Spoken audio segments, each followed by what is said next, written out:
وہ اردو کا مسافر ہے، یہی پہچان ہے اس کی، جدھر سے بھی گزرتا ہے سلیقہ چھوڑ جاتا ہے۔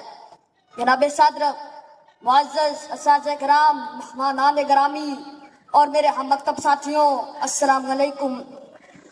مجھے آج جس موضوع پر لب کشائی کرنے کا موقع ملا ہے وہ ہے تحریک پاکستان میں ہماری قومی زبان اردو کا حصہ۔ تحریک پاکستان برے صغیر پاک و ہند کے مسلمانوں کی لازوال قربانیوں، بے مثال جذبے اور انمول جدوجہد کی داستان ہے۔ تاریخ اسلام اس بات کی گواہ ہے کہ مسلمان ہر عہد میں اپنی الگ شناخت کے ساتھ اقوام عالم میں رہے ہیں۔ برے صغیر میں بھی مسلمانوں کو عروج کے بعد زوال کا سامنا کرنا پڑا۔ یہاں پر مسلمانوں کو بیک وقت جن دو دشمن طاقتوں کا سامنا تھا، ان میں سے ایک انگریز سامراج اور دوسرا ہندو سامراج تھا۔ 1857 کی جنگ آزادی کے بعد ہندوؤں کو یہ واضح ہوا کہ وہ کبھی بھی متحدہ ہندوستان پہ اپنا راج قائم نہیں کر سکتے، تو انہوں نے مکار سوچ کو بروئے کار لاتے ہوئے انگریز سرکار کی قربت حاصل کر لی اور انگریزوں کو مسلمانوں کے خلاف مزید اکسانا شروع کر دیا، جس کا جواز وہ یہ پیش کرتے تھے کہ 1857 کی بغاوت مسلمانوں نے کی تھی، جو کہ ان کی طرف سے سراسر من گھڑت جھوٹ تھا۔ ہندوؤں کی طرف سے ہر وہ حربہ استعمال کیا گیا جس سے مسلمانوں کی شناخت ختم کی جا سکے۔ جناب صدر، اردو مسلمانوں کے ہی دور سلطنت میں برے صغیر کی مقبول ترین زبان بن کر ابھری اور مسلمانوں کی شناخت بن گئی۔ ہندوؤں نے اسے مسلمانوں کی زبان کہہ کر اس کے مقابلے میں ہندی کو لا کھڑا کیا۔ معزز سامعین کرام، زبان ایک ثقافتی عنصر ہے۔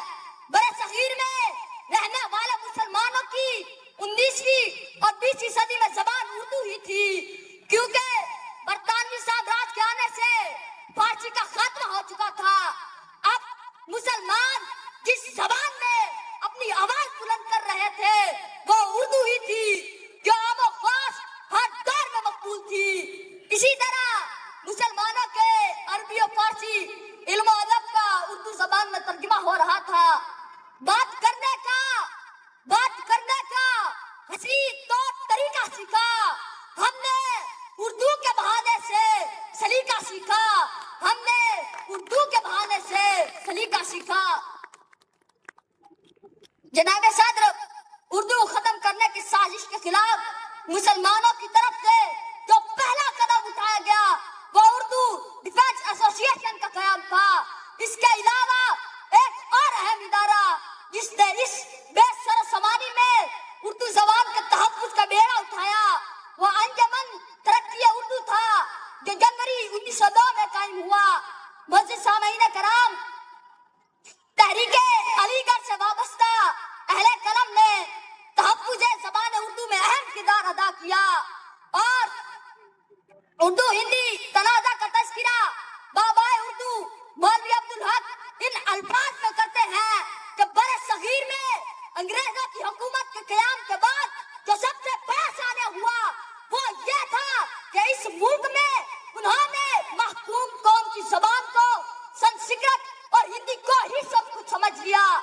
جہاں پر مسلمان دو قومی نظریے کی بات کرتے وہاں اردو زبان کا تحفظ لازمی جز بن چکا تھا۔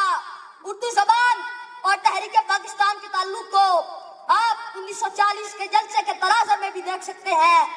جب قرارداد پاکستان منظور ہوئی تو بعض الفاظ میں حکیم الامت کا یہ اردو شعر نمایاں تھا، جہاں میں اہل ایمان صورت خورشید جیتے ہیں، ادھر ڈوبے ادھر نکلے، ادھر ڈوبے ادھر نکلے۔